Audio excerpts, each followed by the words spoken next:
चंदा? चंदा नहीं आई साहब जी, उसकी जगह आज मैं काम करने आई हूँ।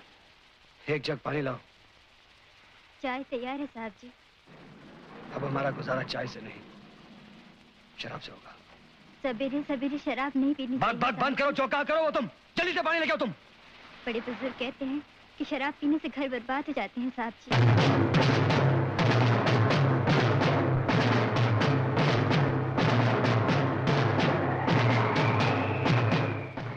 जी, मेरा नाम लक्ष्मी है। नीचे तलेगांव में एक बंगले पे नौकरानी का काम करती हूँ। चंदा कल से बुखार में है ना, मैं आज बाजार खरीदने यहाँ आने वाली थी, सो उसने मुझे यहाँ भेज दिया। लक्ष्मी, नहीं। कोई गलती हो तो माफ करना साहब जी। इस छोटी उम्र में शराब पीना अच्छा भी तो नहीं। तुम्हारा नाम लक्ष्मी नहीं हो सकता। तुम लक्ष्मी नहीं हो। जी हाँ, मेरा नाम लक्ष्मी है। नीचे तलेगांव में रहती हूँ। तुम झूठ बोल रही हो, मैं तुम्हें पहचानता हूँ। तुम्हारा नाम ज्योति है, ज्योति। नहीं नहीं नहीं, मैं ज्योति नहीं हूँ, मैं लक्ष्मी हूँ। लक्ष्मी है मेरा नाम। तुम झूठ बोल रही हो, मुझे धोखा दे रही हो। तुम ज्योति हो, ज्योति वर्मा हो। नहीं, आप मुझे ऐसा मत कहिए साहब जी, आप मुझे ऐसा मत कहिए। मेरी गरीबी पे तमाचा मत मारिए साहब जी। तो फिर तुम कहती क्यों नहीं कि तुम शांता प्रसाद वर्मा की बेटी हो? मर गया शांता प्रसाद, मर गया वर्मा परवा। मेरा उससे कोई नाता नहीं है। मैं एक भिखारी औरत हूँ, बर्तन साफ करने वाली गरीब विधवा। दूसरों का जूठा खाती हूँ, फर्श साफ करती हूँ, दर दर की ठोकरें खाती हूँ। अपने 2 बच्चे और माँ को जिंदा रखने के लिए जिंदगी का बोझ ढोती हूँ। क्या लेना देना है आपको मुझसे? क्यों किसी गरीब औरत के दुखते दिल को और दुखाना चाहते हैं आप? क्यों मेरे सर पे जूते मारते हैं आप? क्यों मेरी गरीबी का बार बार मजाक उड़ाते हैं? पिंकी।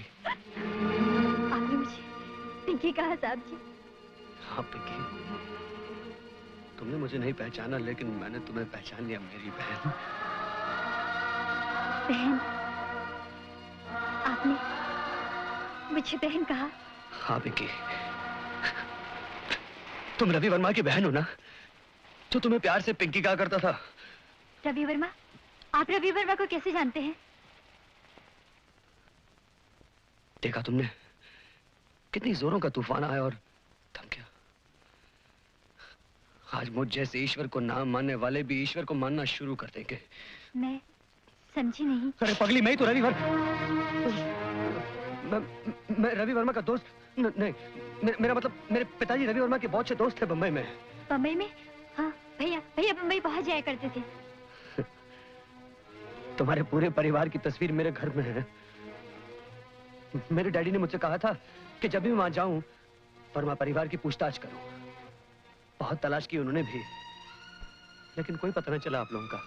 दुनिया के लिए हम लोग मर चुके हैं साहब जी। भैया की मौत के बाद तकदीर ने हमें अंधेरे के सिवाय कुछ भी नहीं दिया। 2 लाशें, मैं और मेरी माँ, क्यों जी रहे हैं? किस लिए जिंदा है? माँ? कैसी है माँ? कहाँ है माँ? मुझे उनसे अभी इसी वक्त मिलना है, प्लीज। माँ से मिलके क्या फायदा साहब जी? वो एक बुझा हुआ दिया है, ठीकरा है, जो सोचता है कि कभी रोशनी होगी, वो बावली हो गई है। भैया को गए हुए 21 साल हो गए, तब से वो न बोल सकती है न सुन सकती है।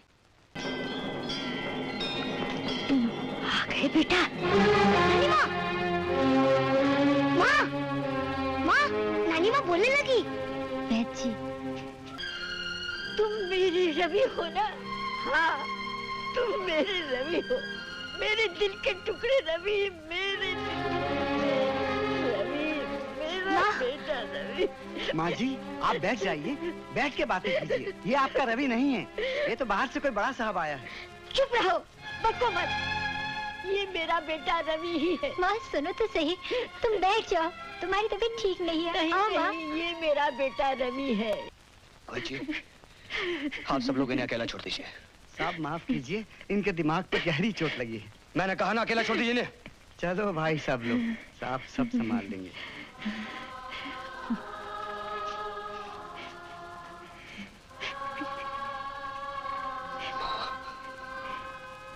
तुम रवि हो ना? मेरा बेटा रवि। हाँ माँ, मैं रवि हूँ। किसी ने मुझे नहीं पहचाना और तुमने पहचान लिया। देखा, मेरे बेटे ने मुझे पहचान लिया, अपनी माँ को पहचान लिया। देखो माँ, अब मैं आ गया हूँ ना। हाँ। मेरी बात मानोगी?